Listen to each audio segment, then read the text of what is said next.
नमस्कार दोस्तों, कैसे आप? स्वागत है आपका मेरे YouTube चैनल पर। मैं हूं आपका दोस्त के शर्मा।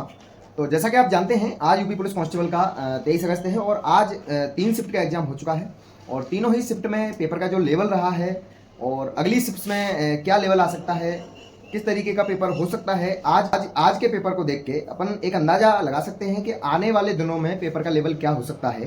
तो आज जैसा कि पेपर रहा, अगर आप जीके की बात करते हैं तो जीके का जो लेवल है वो बहुत ईजी नहीं बोल सकते हैं, लेकिन ईजी टू मॉडरेट रहा।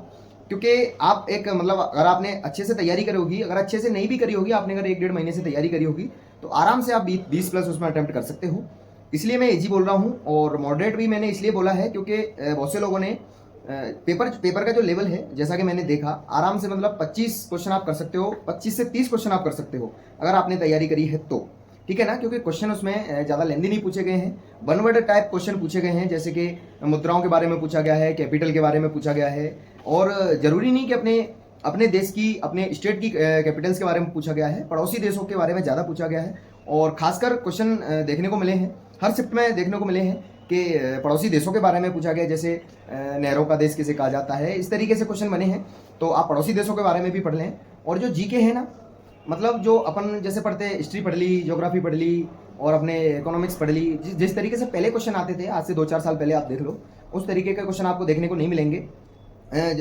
जैसे कि आप देखोगे ना, करंट अफेयर्स में भी जो क्वेश्चन बने हैं ना, वो मतलब नए नए क्वेश्चन बने हैं, कोई बहुत पीछे नहीं गए हैं वो। जैसे कि जून तक के क्वेश्चन पूछे गए हैं, मई जून के दोनों के क्वेश्चन पूछे गए हैं। और बहुत से लोग ऐसा बोल रहे थे कि पेपर पहले ही तैयार हो चुका है तो अभी की करंट अफेयर नहीं आएगी, तो ये बात यहाँ पर गलत साबित हो चुकी है। अभी पेपर सेट हुआ है, पहले पेपर कोई सेट किया नहीं गया है। क्योंकि अगर मान लीजिए अगर जून की करंट अफेयर पूछ रहे हैं तो आने वाले पेपर्स में वो अभी जुलाई की भी पूछ सकते हैं। तो अभी की करंट अफेयर भी आप रिवीजन कर लेना, जो भी आपने पढ़ा होगा उसका रिवीजन कर लेना। और मैं यूँ नहीं कह रहा हूँ कि अभी की आप करंट अफेयर का रिवीजन करना, आप पुरानी जितनी भी आपने 1 साल तक की करंट अफेयर पढ़ रखी है उस सब का रिवीजन करना, क्योंकि 1 साल के अंदर ही करंट अफेयर पूछी जाएगी, ऐसा पेपर को देख के लग रहा है।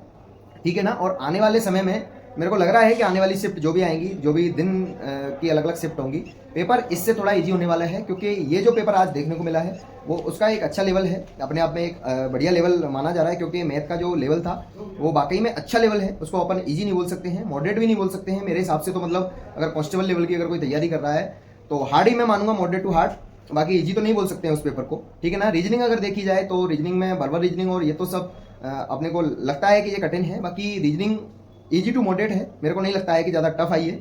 ठीक है ना? और हिंदी की बात करूँ तो हिंदी बिल्कुल ही ईजी लग रही थी मेरे को, हिंदी ईजी लेवल की आपको देखने को मिली है कि हिंदी का लेवल आपको हर शिफ्ट में ऐसा ही मिलेगा। हर दिन आप जो भी एग्जाम लगाओगे, जब आप एग्जाम देने जाओगे, अगर आप हिंदी देखोगे तो हिंदी आपको ईजी देखने को मिलेगी। क्योंकि यहाँ पर जो कट ऑफ का जो फैक्टर डिसाइड करेगा पेपर को देखते हुए, मेरे को ऐसा लग रहा है कि मैथ और जीएस के ऊपर डिपेंड कर रहा है अभी हाल फिलहाल तो। ठीक है ना? फिर भी जो एक एवरेज, जो जीके में एवरेज स्कोर रहा है स्टूडेंट्स का, वो 20 प्लस रहा है। अच्छी जो जिसने तैयारी करी है वो 30 प्लस भी गए हैं। और एवरेज मतलब एवरेज क्या बोलूँ आपको, अब एवरेज अगर स्टूडेंट की बात करूँ तो मैं 25 प्लस अटैम्प्ट किए लोगों ने। और रही बात मैथ्स की, तो मैथ्स मतलब अगर 25 प्लस आपने अटैम्प्ट किए हैं तो एक अच्छा स्कोर है मैथ में। क्योंकि कट ऑफ यहीं से डिसाइड होने वाली है, मैथ का लेवल थोड़ा सा अच्छा आया है पिछले पेपर के हिसाब से। ठीक है ना? और जीके की अगर मैं बात करूं तो जीके में जो क्वेश्चन आए हैं, करंट अफेयर के लेटेस्ट क्वेश्चन आए हैं, जैसे मैंने आपको बताया है। और यूपी जीके के आपको क्वेश्चन 5 से 8 के बीच में देखने को मिले हैं। फर्स्ट शिफ्ट में 5-7 क्वेश्चन थे और सेकंड शिफ्ट में भी शायद इतने, तो इसलिए मैं बता रहा हूँ 5 से 8 क्वेश्चन के बीच में आपको देखने को मिलेंगे। और आने वाली शिफ्ट में भी यही आपका एवरेज रहना है कि 5, 6, 7, 8 इतने क्वेश्चन आपको यूपी जीके से संबंधित मिलेंगे। और यूपी में देखा जाए तो यूनिवर्सिटी से संबंधित, या यूपी में जैसे जिलों से संबंधित, जिलों के बारे में पढ़ लेना कि किस जिले में क्या है, किस जिले को किस नाम से जाना जाता है। तो इस तरीके के क्वेश्चन आपको देखने को मिल रहे हैं, पर्टिकुलर जिले का नाम लेके क्वेश्चन पूछे जा रहे हैं। ठीक है ना? बस यही बात है। और पुरस्कार से संबंधित क्वेश्चन भी आ रहे हैं। मतलब देखा जाए ना, ओवरऑल तो अपन जो पढ़ते रहते हैं कि हिस्ट्री हमने पढ़ ली, पुरानी हिस्ट्री पढ़ ली, नब्बा साठ योग ये सब पढ़ लिए, ये क्वेश्चन कहीं भी देखने को नहीं मिले। एंशिएंट हिस्ट्री के क्वेश्चन मिले हैं। और ज्योग्राफी भी अगर देखी जाए तो मतलब अप टू डेट ज्योग्राफी चाहिए उनको, मतलब करंट से संबंधित ज्योग्राफी के क्वेश्चन पूछे जा रहे हैं। पुराने बहुत ज़्यादा जो घिसे पिटे क्वेश्चन रहते हैं वो सब आपको नहीं देखने को मिलेंगे।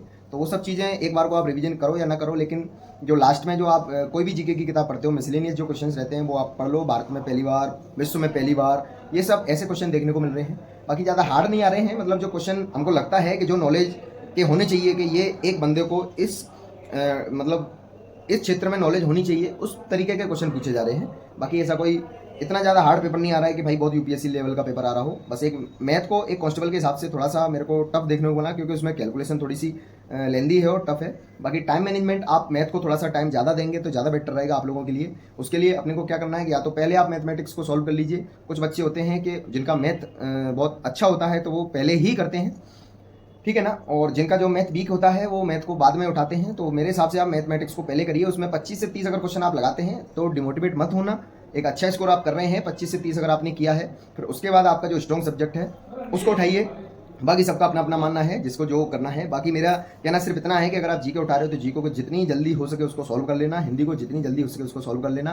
बाकी जितना भी समय है आप जीके और हिंदी से बचा सको मैथमेटिक्स में लगा देना, क्योंकि मैथ की जो कैलकुलेशन है वो थोड़ी सी लेंदी आ रही है और वहीं स्टूडेंट फंस रहे हैं। बाकी ऐसा कुछ नहीं है, इतना टफ भी नहीं है जितना लोग बोल रहे हैं कि वो टफ मैथ आया है, टफ मैथ आया है। टफ नहीं है, बाकी कैलकुलेशन थोड़ी सी लेंदी है। बस यही चीज़ है, आप ध्यान में रखना। और डिटेल्ड एनालिसिस आप यूट्यूब पे बहुत सारे यूट्यूबर्स ने दे दिया होगा, कोचिंग इंस्टीट्यूट वालों ने, वो एक बार जरूर देख लें आप। और शायद पेपर भी आ ही गए हैं बहुत सारे लोगों के पास, तो पेपर भी देख लें, मतलब ज़्यादातर क्वेश्चन के आंसर्स भी लोगों को मिल गए हैं। तो वो सब चीज़ें देख लें, एक बार एनालाइज कर लें कि किस टॉपिक में से कितने क्वेश्चन आ रहे हैं और किस प्रकार के क्वेश्चन आ रहे हैं। उस हिसाब से अपना रिवीजन करिए। अब तैयारी नहीं करनी है, अब हमें सिर्फ रिवीजन करना है जो हमने पढ़ रखा है। और जो भी चीज़ अगर कुछ चीज़ें अगर छूट गई हैं एनालाइज करके अपने आप, अगर कुछ चीज़ें आपसे छूट रही हैं तो वो पढ़ लीजिए। एक दो टॉपिक है, ज़्यादा आपसे नहीं छूटा होगा, वो सब कर लेना, ठीक है ना, आने वाली शिफ्टों के लिए।